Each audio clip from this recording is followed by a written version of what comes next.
the world. In 2009, it's a very strange place to be.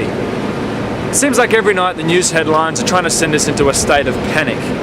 The ice caps are melting, poverty and obesity are on the rise, our economic system is collapsing. And yet there's one issue which ties all these other ones together, and for some reason no one, including today's media, seems to be discussing it. Talking about the very touchy subject of overpopulation. If you've never thought much about global overpopulation, or simply assumed that the governments of the world had it under control, then here's a few facts you should be aware of. The population of Earth used to be very small. In 8000 BC, there were only 5 million people on the planet. It took us until 1850 AD to reach our first billion. Then, due to rapid advances in technology and medicine, we got much better at surviving.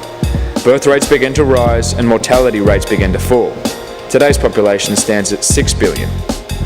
According to the US Census Bureau, our population in 2050 will be approximately 9 billion. So just to recap, that's a predicted 9-fold increase in 200 years. Now, the term overpopulation doesn't necessarily refer to large numbers of people. It's actually a condition by which the numbers of a species exceed the carrying capacity of its environment. So if you had a farm with enough food and water for 25 people, but there were 80 people living on it, you could say that farm was overpopulated. So that begs the immediate question of, what's our carrying capacity? How many people can we sustain on this earth? Well, to get an academic perspective, I thought we'd talk to Dr. Salvatore Barbones. He's a lecturer at Sydney University and a professor of sociology. Here's what he had to say. Right. The problem is that our population times the standard of living we want to live at exceeds the carrying capacity of the earth. It's not that everybody in the world is living unsustainably, it's that we are. The 20% of the world who are rich are living at an unsustainable, at an ecologically unsustainable level of income. It won't affect us.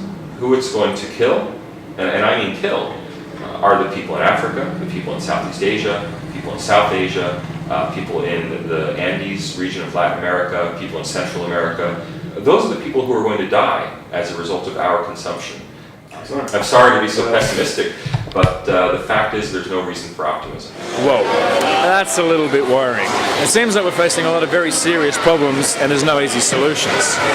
Now, according to Dr. Barbones, overconsumption is one of the biggest of these problems. It's as big a threat to our world as nuclear war or diseases. It's very serious.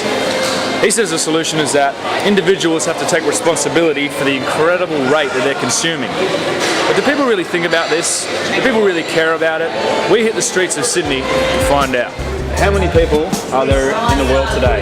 And what's the population of Earth? 50 million? I don't know. Oh God, Xannon, I don't know.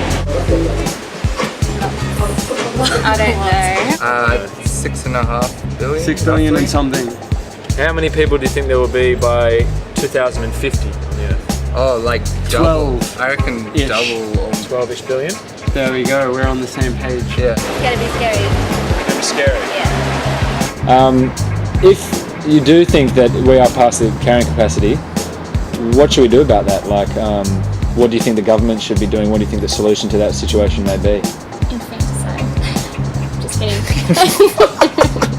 It's not pleasant. Mass genocide. In the nicest possible way, yeah. Like in China, they said everyone can only have one children. Maybe it's a good way. It's a big call. So either we need to implement some sort of population control, or we need to look off world, and that's when you read your science fiction fanatics. So, obviously we don't know that much. Everyone I spoke to could recognise the problem of overpopulation, but no one really knew what we could do about it. The common consensus was that options like sterilisation were inhumane and therefore unacceptable. So I thought it was time we talked to someone who might one day have to seriously deal with these problems, a politician. This is Xannon from the Greens in New South Wales. Do the Greens have a policy on overpopulation, specifically on overpopulation? No, we don't have a policy specifically on overpopulation. A big one here is women. Like, why do women have families of 9, 12, 13 kids or whatever? It's like that's their security blanket, that's their old age pension. Once women have got access to literacy, they've got some job security, the population numbers, the birth rate just drops dramatically. It was in 1998 that the United Nations Development Programme came forward with a recommendation that 5% of the world's military budget is all that's needed to provide the education, clean water, food, enough food for people in low-income countries.